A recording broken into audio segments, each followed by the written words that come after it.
दोस्तों, आज का ये वीडियो हम सभी मुसलमानों के लिए बेहद खास है क्योंकि इसमें हम आपको अल्लाह के प्यारे नबी हजरत मोहम्मद मुस्तफ़ा सल्लल्लाहु अलैहि वसल्लम की कब्र मुबारक से जुड़ी कुछ ऐसी बातें बताने वाले हैं जो शायद आपने पहले कभी नहीं सुनी होगी।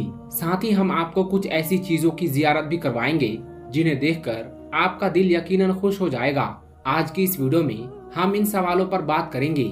नबी सल्लल्लाहु अलैहि वसल्लम कब और कहां दफनाए गए, नबी सल्लल्लाहु अलैहि वसल्लम की कब्र मुबारक के साथ क्या क्या वाकयात पेश आए, कब्र मुबारक के ऊपर गुम्बद खिजरा कब और किसने बनवाया, वो वाकया जब नबी सल्लल्लाहु अलैहि वसल्लम के जिस्म अतीर को चुराने की कोशिश की गई, और एक ऐसे शख्स का हाल जिसने नबी सल्लल्लाहु अलैहि वसल्लम को बहुत करीब से देखा और उसके साथ कैसा मौजज़ा पेश आया। इसीलिए दोस्तों, इस वीडियो को आखिर तक जरूर देखिए और अगर आप सच्चे आशिक रसूल हैं तो आप इस वीडियो को दिल से एक लाइक जरूर करें और कमेंट में या रसूलुल्लाह जरूर लिखें। देखते हैं कितने आशिक रसूल इस वीडियो को देख रहे हैं। दोस्तों, गुम्बद खिजरा ये वो गुम्बद है जो दुनिया के हर मुसलमान के दिल में बसता है।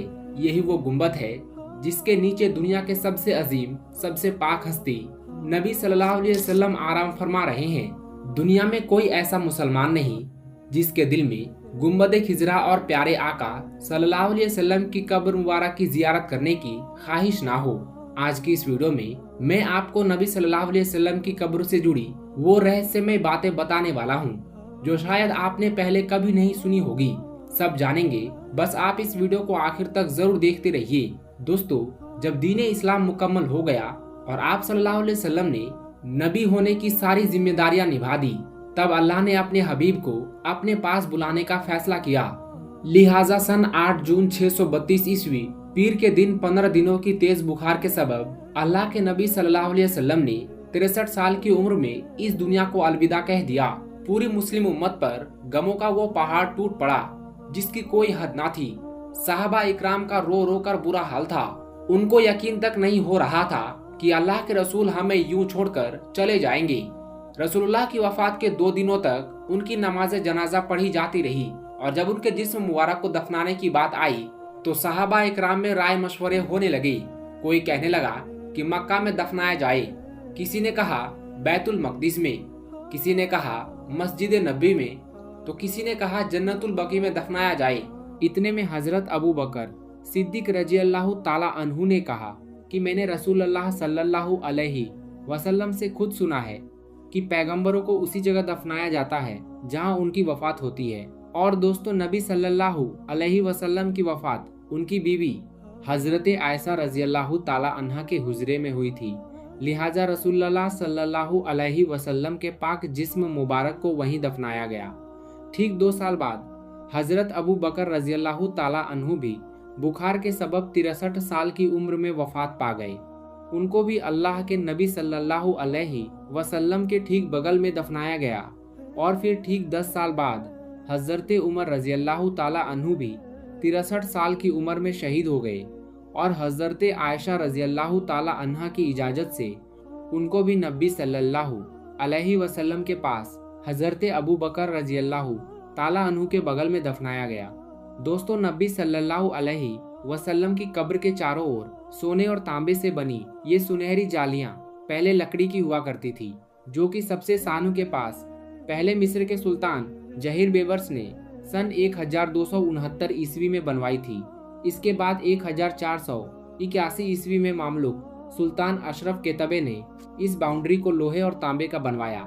जिस जगह मुसलमान रोजाए रसूल के सामने खड़े होकर आका पर दरूद और सलाम पढ़ते हैं, वहाँ की जाली में 3 खास सुराख दिखाई देते हैं। इस पहले सुराख के बिल्कुल सामने नबी सल्लल्लाहु अलैहि वसल्लम की कब्र मुबारक है और इस दूसरे सुराख के सामने हजरत अबू बकर और इस तीसरे सुराख के सामने हजरत उमर रजी अल्लाह ताला अन्हु की कब्र मुबारक है।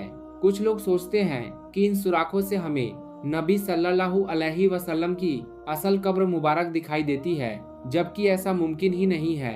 इन सुराखों से सिर्फ एक हरा कपड़ा दिखाई देता है। असल कब्र तो 3 दीवारों के पीछे होती है। अब ये 3 दीवारें कौन सी है, कब बनी थी, किसने और क्यों बनाई थी, आइए इतिहास में पीछे चलते हैं। जिस जगह नबी सल्लल्लाहु अलैहि वसल्लम की कब्र मुबारक है वो हजरत आयशा रजी अल्लाह ताला अन्हा का हुजरा या घर था और इसी घर के आसपास नबी सल्लल्लाहु अलैहि वसल्लम की बाकी बीवियों के घर भी थे। मगर नबी सल्लल्लाहु अलैहि वसल्लम की वफात के 80 साल बाद ही यानी सन 711 ईस्वी में ये सारे घर तोड़ दिए गए। दरअसल इस वक्त वलीद बिन अब्दुल मलिक खलीफा थे और उमर बिन अब्दुल अजीज मदीना के गवर्नर थे। इस वक्त मुसलमानों की तादाद बढ़ने लगी और मस्जिद नबवी में नमाजियों के लिए जगह कम पड़ने लगी थी। इसी वजह से खलीफा वलीद बिन अब्दुल मलिक ने गवर्नर उमर बिन अब्दुल अजीज को नबी सल्लल्लाहु अलैहि वसल्लम की बीवियों के घर तोड़ने का हुक्म दिया ताकि मस्जिद नबवी को बड़ा किया जा सके। मगर इस वाक़ये से उस वक्त के मोजाज ताबेइन और बाकी के मुसलमान खुश नहीं थे, मगर फिर भी ये काम करना पड़ा। इसी साल यानी 711 ईस्वी में बारिश की वजह से रोजाए रसूल यानी आयशा रजी अल्लाह ताला अन्हा के हुजरे की एक दीवार गिर गई। मदीना के गवर्नर उमर बिन अब्दुल अजीज ने दीवार को दोबारा तामीर करने का हुक्म दिया। जैसे ही लोगों ने दीवार की नींव खोदी, अचानक वहां खड़ा हर शख्स डर कर पीछे हट गया। लोगों ने देखा कि कब्र से एक पैर बाहर निकल आया है। लोगों में हड़बड़ाहट मच गई कि ये पैर मुबारक रसूलुल्लाह सल्लल्लाहु अलैहि वसल्लम का है। मगर बाद में उर्वा बिन जुबैर ने उस पैर मुबारक को ध्यान से देखा और कहा कि ये पैर रसूलुल्लाह का नहीं है बल्कि हजरत उमर रजी अल्लाह ताला अन्हु का है। इसके बाद कब्र को ठीक करके उमर बिन अब्दुल अजीज ने काले पत्थरों से उस दीवार की मरम्मत कराई। इस एक दीवार को छोड़कर बाकी की 3 दीवारें और छत आज भी वैसी की वैसी ही है जैसे नबी सल्लल्लाहु अलैहि वसल्लम के दौर में बनाई गई थी। उमर बिन अब्दुल अजीज ने महसूस किया कि ये दीवारें कमजोर होने लगी है, लिहाजा उन्होंने इन दीवारों के भी इर्द गिर्द एक मोटी मजबूत पत्थरों की दीवार और बनाई जो 5 कोनों की थी। 5 कोनों की दीवार बनाने की वजह ये थी कि उन्होंने सोचा कि अगर 4 कोनों की दीवार बनी तो कहीं लोग इसे भी काबा समझकर तवाफ करना शुरू ना कर दे। इसीलिए उमर बिन अब्दुल अजीज ने ऐसी 5 कोनों की दीवार बनाई। इसके बाद सन 1289 ईस्वी में नबी पाक सल्लल्लाहु अलैहि वसल्लम की कब्र मुबारक पर पहला गुंबद तामीर किया गया जो कि मिस्र के ममलुक सुल्तान मंसूर कलावू ने बनवाया था। ये गुंबद लकड़ी का हुआ करता था। फिर 1476 ईस्वी में मिस्र के ही एक और ममलुक सुल्तान अशरफ केतबे ने मस्जिद नबवी को गिराकर दोबारा तामीर किया था। इसी तामीरी काम में उन्होंने रसूलुल्लाह की कब्र मुबारक पर बने लकड़ी के गुंबद को हटाकर उसकी जगह पत्थर का गुंबद बनवा दिया। सन 1481 ईस्वी में मस्जिद नबी में एक अफसोसनाक हादसा हो गया। मस्जिद नबी के पास में जोर से आसमानी बिजली गिर गई जिसकी वजह से मस्जिद नबी में आग लग गई। ये आग रोजाए रसूल तक पहुंच गई थी मगर कब्रों को नुकसान नहीं हुआ था। इसी हादसे को देखते हुए सुल्तान अशरफ केतबे ने 5 कोनों वाली दीवार के इर्द गिर्द एक और मजबूत दीवार बनवा दी ताकि किसी भी हादसे से कब्रों को बचाया जा सके। इस दीवार पर उन्होंने हरा कपड़ा यानी गिलाफ चढ़वा दिया था। आज जब जायरीन सुनहरी जालियों से रोजाए रसूल के अंदर देखते हैं तो उनको यही हरा कपड़ा दिखाई देता है। इस हादसे के बाद सुल्तान केतबे ने नबी सल्लल्लाहु अलैहि वसल्लम और अबू बकर और उमर रजी अल्लाह ताला अन्हु की कब्रों की साफ सफाई करने का फैसला किए। अब किसी आम इंसान को तो नबी सल्लल्लाहु अलैहि वसल्लम की कब्रों को छूने की इजाजत नहीं दी जा सकती। लिहाजा इस काम के लिए उस वक्त के बड़े मुत्तकी और परहेजगार उलेमा अली इब्ने अहमद अल समहूदी रहमतुल्लाहि अलैह को चुना गया। सबसे बड़ी परेशानी ये बनी कि कब्रों तक कैसे पहुंचा जाए, क्योंकि उमर बिन अब्दुल अजीज ने जो 5 कोनों वाली दीवार बनाई थी उसमें ना कोई खिड़की थी ना ही कोई दरवाजा। लिहाजा तय पाया गया कि इस दीवार के नीचे गड्ढा खोदकर अंदर जाया जाए। समहूदी रहमतुल्लाहि अलैह फरमाते हैं कि मैं जैसे ही रोजाए रसूल के अंदर पहुंचा, मैंने वो खुशबू महसूस किया जो मैंने आज तक नहीं देखी थी। मैं कई देर तक आका की कब्र के सामने खड़ा रहा और लगातार उन पर दरूदो सलाम पेश करता रहा। मैंने देखा कि जमीन समतल हो चुकी थी। कब्रों की पहचान करना भी मुश्किल था। दोस्तों, समहूदी रहमतुल्लाहि अलैह वो आखिरी शख्स थे जिन्होंने नबी सल्लल्लाहु अलैहि वसल्लम की असली कब्र मुबारक की जियारत की थी। उनके बाद आज तक सालों से न किसी ने नबी सल्लल्लाहु अलैहि वसल्लम की कब्र को देखा है, ना ही उनकी कब्र की कोई फोटो है। मस्जिद नबवी के सफाई कर्मी या किसी देश का कोई बड़ा आदमी भी जब रोजाए रसूल के अंदर जाता है तो वो सिर्फ उस हरे गिलाफ वाली दीवार तक ही जा सकता है, उसके आगे नहीं जा सकता। सन 1813 ईस्वी में ऑटोमन सुल्तान महमूद दूसरे ने 1279 ईस्वी में रोजाए रसूल पर बने गुंबद को हटा दिया और एक बड़ा गुंबद बनाया जिसे आज हम गुंबद खिजरा कहते हैं। उन्होंने ये गुंबद अपनी एक मन्नत के तौर पर बनाया था। उस वक्त के उलमा इकराम ने इनको रोकना चाहा मगर सुल्तान महमूद नहीं माने। कुछ सालों के बाद ही गुंबद खिजरा पर हरा रंग कर दिया गया। उसके बाद से आज तक गुंबद खिजरा पर हरा रंग ही रंगा जाता है। दोस्तों, नबी सल्लल्लाहु अलैहि वसल्लम की कब्र के नीचे की साइड एक और कब्र की जगह खाली है। हदीसों के मुताबिक इस जगह हजरत ईसा अलैहिस्सलाम को दफनाया जाएगा क्योंकि ईसा अलैहिस्सलाम अभी जिंदा हैं। अल्लाह ने उनको जिंदा ही आसमानों में रखा है। दोस्तों, कई बार आप लोगों ने देखा होगा कि मदीना के गुंबद खिजरा पर एक खिड़की नुमा कुछ बना हुआ है। इसके बारे में क्या मालूमात मिलती है, आइए जानते हैं। रिवायत है कि मदीना के लोग सख्त कैद में मुब्तला थे तो उन्होंने हजरत आयशा सिद्दीका रज़ियल्लाहु ताला अन्हा से अपनी मजबूरी बताई तो अम्मा आयशा सिद्दीका रज़ियल्लाहु ताला अन्हा ने फरमाया कि हुजूर नबी करीम सल्लल्लाहु अलैहि वसल्लम की कब्र के पास जाओ और रोजाए रसूल के ऊपर एक खिड़की आसमान की तरफ इस तरह से खोलो कि कब्र अनवर और आसमान के दरमियान कोई पर्दा ना रहे। रावी कहते हैं कि उन्होंने ये जाहिर किया कि बस फिर बहुत ज्यादा बारिश हुई, हत्ता कि खूब सब्जा उगाया ऊंट इतने मोटे हो गए कि जैसे चर्बी से फट पड़े। लिहाजा इस साल का नाम रखा गया आमुल फतह, यानी सब्जा और कुशादगी का साल रख दिया गया और इसको बहुत सारे लोगों ने रिवायत किया है। दोस्तों, इस हदीस मुबारका के बाद हमें हमारे दूसरे सवाल का बासानी से जवाब मिल जाता है कि जिन लोगों ने गुंबद खिजरा बाद में तामीर किया था मस्जिद की शान और शौकत की खातिर, फिर उन्होंने ही जरूर इसमें ये खिड़की छोड़ी होगी। लेकिन प्यारे दोस्तों, दूसरी तरफ बहुत से लोग इन रिवायत का इनकार करते हैं कि ये ज़ईफ रिवायत है। और वो क्यों इन रिवायत का इनकार करते हैं, इस पर भी हम बात करते हैं कि वो किन वजूहात की बिना पर इन रिवायत का इनकार करते हैं। दोस्तों, कुछ लोगों का ये ख्याल है ये कब्र रसूल सल्लल्लाहु अलैहि वसल्लम पर मौजूद गुंबद खिजरा पर जो खिड़की है वो हजरत आयशा सिद्दीका रज़ियल्लाहु ताला अन्हा के कहने पर सहाबा इकराम ने उस वक्त खोली थी जब एक दफा मदीना में कहत पड़ गया था। इस रिवायत के इनकार में भी मुख्तलिफ वजूहात और मुख्तलिफ रिवायत मिलती है, यानी दूसरे रावी ये बात कहते हैं और तारीखी हवाले से साबित है।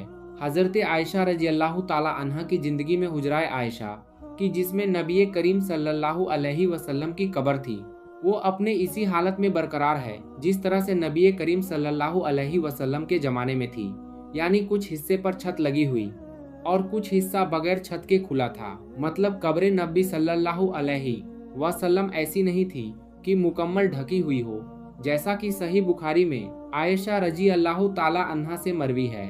आप सल्लल्लाहु अलैहि वसल्लम जब असर की नमाज पढ़ते जब उस वक्त हुजरे में धूप रही होती थी और ये साबित नहीं कि आपके बाद हजरत आयशा सिद्दीका रजी अल्लाह ताला अन्हा की जिंदगी में कोई ऐसी तब्दीली की गई हो जिसकी वजह से कब्र मुबारक ढक गई हो। लिहाजा इसमें सुराख बनाने का सवाल ही पैदा नहीं होता। हुजराए आयशा रजी अल्लाह ताला अन्हा को वलीद बिन अब्दुल मलिक ने अपने अहद में मस्जिद में शामिल किया जब उन्होंने मस्जिद नबवी सल्लल्लाहु अलैहि वसल्लम की तामीरी की।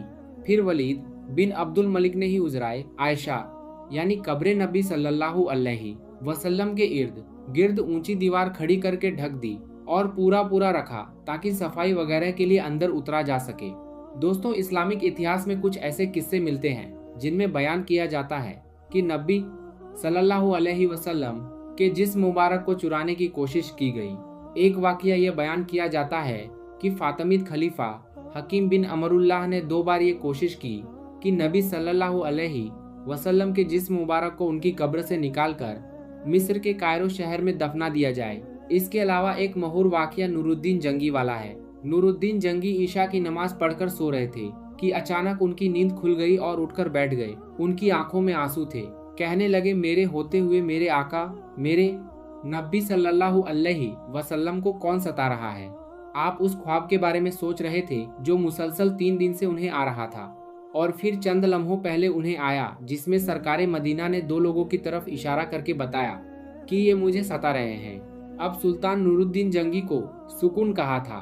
उन्होंने चंद साथियों और सिपाहियों को लेकर दमिश्क से मदीने जाने का इरादा किया। उस वक्त दमिश्क से मदीने का रास्ता 20-25 दिन का था, मगर आपने बगैर आराम किए ये रास्ता 17 दिनों में तय कर लिया। मदीना पहुंचकर आपने मदीने आने वाले और जाने वाले तमाम रास्ते बंद करवा दिए और तमाम खास और आम को अपने साथ खाने पर बुलाया। अब लोग आ रहे थे और जा रहे थे, आप सिर्फ उनके चेहरे को देखते मगर आपको चेहरा नजर ना आया। अब सुल्तान को फिक्र हो गई और आपने मदीना के हाकिम से फरमाया कि क्या कोई ऐसा है जो इस दावत में शरीक ना हुआ हो। जवाब मिला कि मदीने में रहने वाले में तो कोई भी नहीं, मगर हाँ 2 मगरिबी मुसाफिर हैं जो रोजाए रसूल के करीब एक मकान में रहते हैं, तमाम दिन इबादत करते हैं और शाम को जन्नतुल बकी में लोगों को पानी पिलाते हैं, और ये लोग काफी वक्त से मदीना में रह रहे हैं। सुल्तान ने उनसे मिलने की ख्वाहिश जताई। दोनों मुसाफिर बजाहिर बहुत इबादत गुजार लगते थे। उनके घर में था ही क्या, एक चटाई और कुछ जरूरत की चीजें। एकदम से सुल्तान को चटाई के नीचे का फर्श हिलता हुआ नजर आया। उसने चटाई हटाकर देखा तो वहाँ एक सुरंग थी। आपने सिपाही को सुरंग में उतरने का हुक्म दिया। वो सुरंग में दाखिल हुए और वापस आकर बताया कि ये सुरंग नबी पाक सल्लल्लाहु अलैहि वसल्लम की कब्र मुबारक की तरफ जाती है। ये सुनकर सुल्तान के चेहरे पर गुस्सा और गजब की कैफियत तारी हो गई। आपने दोनों मुसाफिरों से पूछा कि सच बताओ तुम लोग कौन हो। काफी पूछने के बाद उन्होंने बताया कि वो नसरानी यानी ईसाई हैं और अपनी कौम की तरफ से तुम्हारे पैगंबर के जिस्म अतहर को चोरी करने के लिए भेजे गए हैं। सुल्तान ये सुनकर रोने लगा और उसी वक्त दोनों की गर्दनें उड़ा दी। सुल्तान रोते हुए जाते और कहते जाते कि मेरा नसीब कि पूरी दुनिया में इस खिदमत के लिए इस गुलाम को चुना गया। इस नापाक साजिश के बाद जरूरी था कि ऐसी तमाम साजिशों को हमेशा के लिए खत्म कर दिया जाए। सुल्तान ने इंजीनियर बुलाए और कब्र मुबारक के चारों तरफ खंदक खोदने का हुक्म दिया, यहाँ तक कि पानी निकल आए। सुल्तान के हुक्म से वहाँ पर बड़ी खाई बना दी गई और उसमें पिघला हुआ शीशा भर दिया गया। शीशे की खंदक और खाई आज भी रोजाए रसूल सल्लल्लाहु अलैहि वसल्लम के गिर्द मौजूद है। प्यारे दोस्तों, हिजरत के बाद रसूलुल्लाह सल्लल्लाहु अलैहि वसल्लम ने सबसे पहले एक मस्जिद की तामीर फरमाई जिसको आज मस्जिद नबी के नाम से जाना जाता है। उसके लिए वही जगह मुंतखब की गई थी जहां हुजूर सल्लल्लाहु अलैहि वसल्लम की ऊंटनी बैठी थी। ये जमीन बनु नज्जार के 2 यतीम बच्चों की थी जिसको आप सल्लल्लाहु अलैहि वसल्लम ने कीमत देकर खरीद लिया था। उसकी तामीर में सहाबा इकराम के साथ आप भी पत्थर उठाते थे। सहाबा इकराम जोश में अशार पढ़ते थे और आप भी उनके साथ आवाज मिलाते और पढ़ते, जिसका तर्जुमा ये है, ऐ अल्लाह असल उजरतो आखिरत की उजरत है, ऐ अल्लाह अंसार व मुहाजिरीन पर रहम फरमा। प्यारे दोस्तों, ये मस्जिद इस्लाम की सादगी की तस्वीर थी। इस मस्जिद के 3 दरवाजे बनाए गए थे। दरवाजे के दोनों पाए पत्थर के और दीवारें कच्ची ईंट और गारे की बनाई गई थी। सुतून खजूर के तनों से और छत खजूर की शाखों और पत्तों से तैयार की गई थी। किले की दीवार से पिछली दीवार तक 100 हाथ की लंबाई थी। ये मस्जिद सिर्फ नमाज अदा करने के लिए ही नहीं बल्कि इस्लामी तालीम के लिए एक दर्शगाह और दावतो तबलीग और दुनिया के सारे मसाइल को हल करने के लिए एक मरकज भी थी। इसके इमाम अल्लाह के नबी सल्लल्लाहु अलैहि वसल्लम और इसके नमाजी सहाबा इकराम रजी अल्लाहु ताला अन्हु जैसी मुकद्दस हस्तियां थी। प्यारे दोस्तों, हम उम्मीद करते हैं कि आज का ये वीडियो आपको पसंद आया होगा। इस वीडियो को अपने दोस्तों में जरूर शेयर करें ताकि ये वीडियो हर मुसलमान तक पहुंच जाए। आज की इस वीडियो में बस इतना ही। हम मिलेंगे आपको अगली वीडियो में। अल्लाह हाफिज।